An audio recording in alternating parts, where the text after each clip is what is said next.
Hello student. So we are going to see the last topic from this chapter, that is introduction to data model. Now there are various data models, and data model defines how the logical structure of a database is modeled. That means we have seen while creating a table we have to enter the field name and the particular data type. So for a particular table which we are designing, a logical structure is required. That means when we create a student table, then students records must be inserted. When we create employee table, then employees records must be inserted, employees fields must be inserted. When we create a bill table, then related to bill, all the fields and records to be inserted. So here, to build up a logical structure is the job of data model. Now, data model defines how the data is connected to each other and how they are processed and stored inside the system. So here, in one database, we can create multiple tables. In multiple tables, there must be a relationship to access the data from the various tables. So, data model defines how the relationships are created, how they are processed, and how they are stored inside the system. Now, let's have a look on the different data models. So, first one is relational data model. Second one is network data model. Third one is hierarchical data model. Fourth one is object oriented data model. Fifth one is entity relationship data model. In this book, we are introducing the relational data model. Only one data model is given to show the relationships between the databases. Now, relational data model, the most commonly used data model is relational data model because we can access the data from multiple tables, so the relationships can be generated. DBMS uses relational database management system. So we have seen this concept already, that DBMS always uses a relational database management system, that is RDBMS. A relational database refers to a database that stores in a structured format using rows and columns. So here, when you create a particular table, a table is nothing but the combination of fields and records, that is attributes and tuples. So we have seen that one. So here the tuples are nothing but the rows and attributes or entities are nothing but the columns. So here this makes it easy to locate and access specific value within the table. Suppose we want to access a particular type of field or record, then easily we can access it because it is stored in the form of rows and columns. It is relational because the values within each table are related to each other. Very important. So here the primary key, foreign key, these are the different keys which are used to define the database. Now tables may also be related to other tables. In relational model, the tables are called as relations that store data for different columns. Each table has many columns and they are of unique name. Each row is related to the set of values. So different records when we insert, then it is known as a row or tuple. Now terms in relational data model. So first one is attribute. Characteristic or parameters for which data are to be stored in a relation known as the attribute. In short, the columns of a relation are attributes which are also referred as fields. So here columns is equal to fields is equal to attribute. If you want to define attribute, so columns of a relation are the attributes. Tuple. Each row of a table in a relation is called a tuple.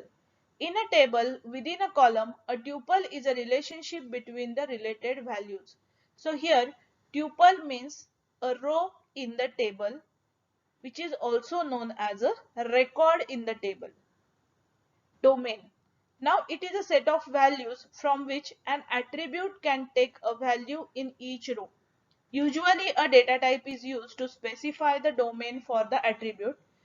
Every attribute has some predefined value scope known as attribute domain. For example, in students relation, the attribute roll number takes integer value and hence its domain is a set of integer values. If we take the student's name, so here attribute student's name takes text value. So its domain is a set of text values. So this is a domain. Degree. The number of attributes in a relation is called the degree of the relation. So how many attributes you are using, that is known as a degree. And cardinality. The number of tuples in a relation is called as the cardinality of the relation. Now do these definitions very properly, because it may ask in the online exam, define degree and cardinality. So degree means the number of attributes in relation, and cardinality means number of tuples in a relation. Columns in a relation called degree, tuples in a relation called cardinality. The next one is relation student. Now see, the table is known as a relation. So here the table is student, relation is table. So relation is student. So here roll number, name, city, branch code and mobile numbers are displayed. So here mobile numbers column is blank, where roll number is 101, 102, 103. Then name is given, city is given and branch code is given. So here roll number is a primary key because two students can't have same roll number. Then domain is the number expected value. Row of tuple, here cardinality is 3 because 3 rows are inserted, that is total number of rows. Foreign key references branch relation. And the last one is the columns or attributes, degree is 5 because 5 columns are inserted. So here the degree is 5. Number of columns are known as the degree.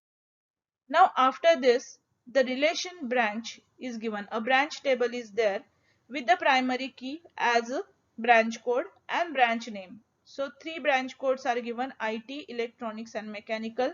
So here branch name is information technology, electronics and mechanical. Keys in a relational database. Now, what are the keys which are used in relational database? The tuples within a relation must be unique. Records must be unique. It means no two tuples in a relation should have the same value for all attributes. So as we define it as a primary key, so we cannot insert the same tuples within the table. Candidate key.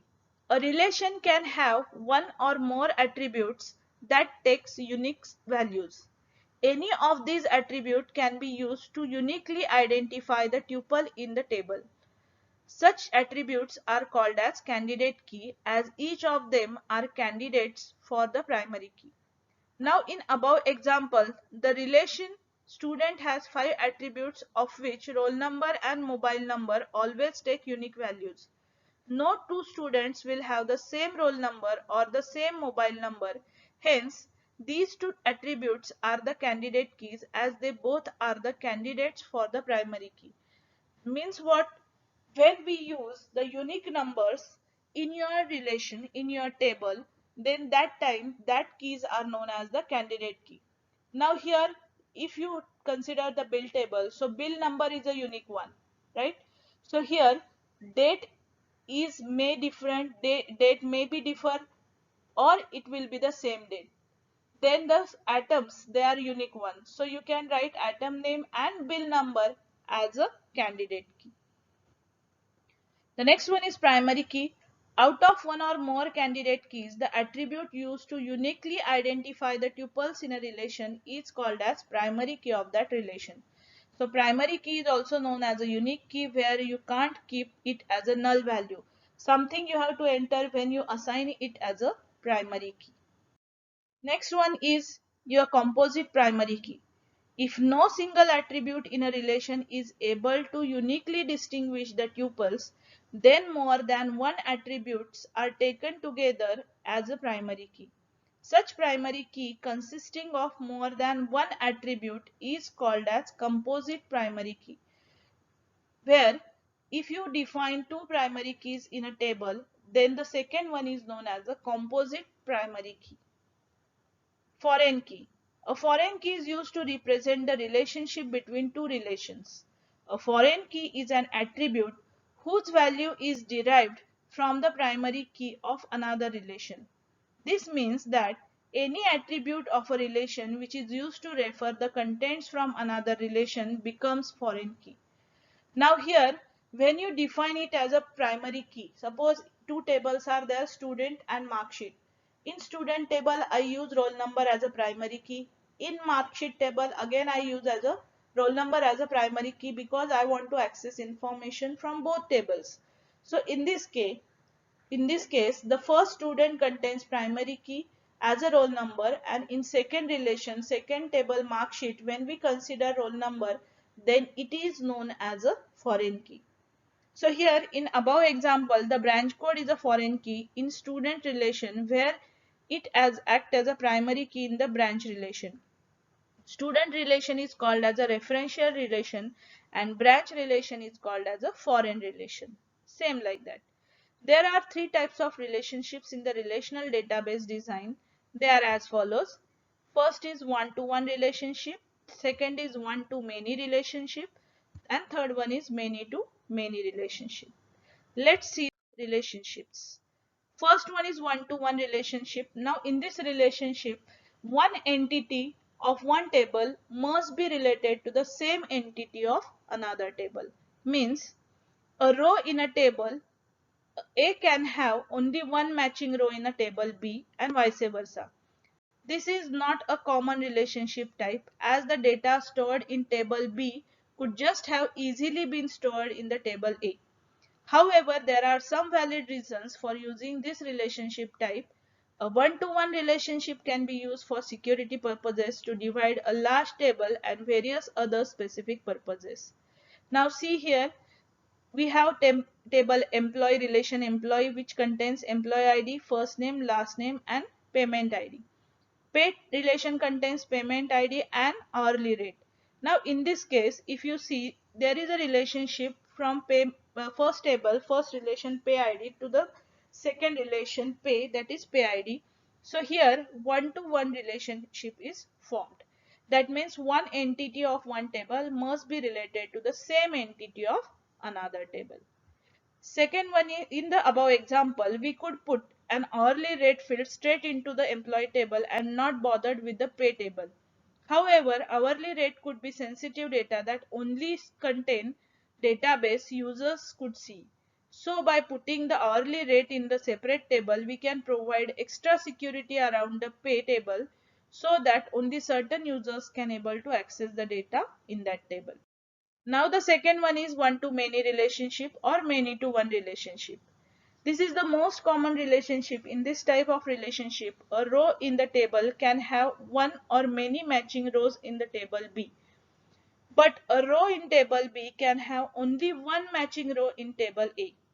One-to-many relationships can also be viewed as many-to-one relationship depending on which way we look at it. Now here, a customer and order, these are the two relations where customer ID, customer name, city and mobile is given, and in order, order ID and customer ID is given. So here from the customer ID is related to the order table's customer ID. So here a customer has many customer IDs in the order table. That means one ID has many relationships in the order table. So here in the above example, the order relation is the many and the customer relation is the one. Each order can only be assigned one customer, whereas one customer can be assigned to many orders. Third type is, and the last type is many to many relationship. So in many to many relationship, a row in table A can have many matching rows in table B and vice versa. A many to many relationship could be thought of as two one to many relationships linked by an intermediary table. The intermediary table is typically referred to as a junction table, also as a cross-reference table. This table is used to link the other two tables together. It does this by having two fields that reference the primary key of each of the other two tables. So here three relations are there: author, book and book details. Author has author ID, first name, last name and birth. Then book has book ID and age, that is author ID, and book detail has book ID, book name and publisher details. Now here from the author relation, author ID is related to the book relations author ID. And in cross reference, book is related to book ID is related to book ID of book detail. So here, for example, list of books and a list of authors. Each book may have one or more authors, and each author may have written in multiple books. In this case, you have many books related to many authors. So this shows many to many relationship. So here the chapter is over. So here we will see the different examples on the board.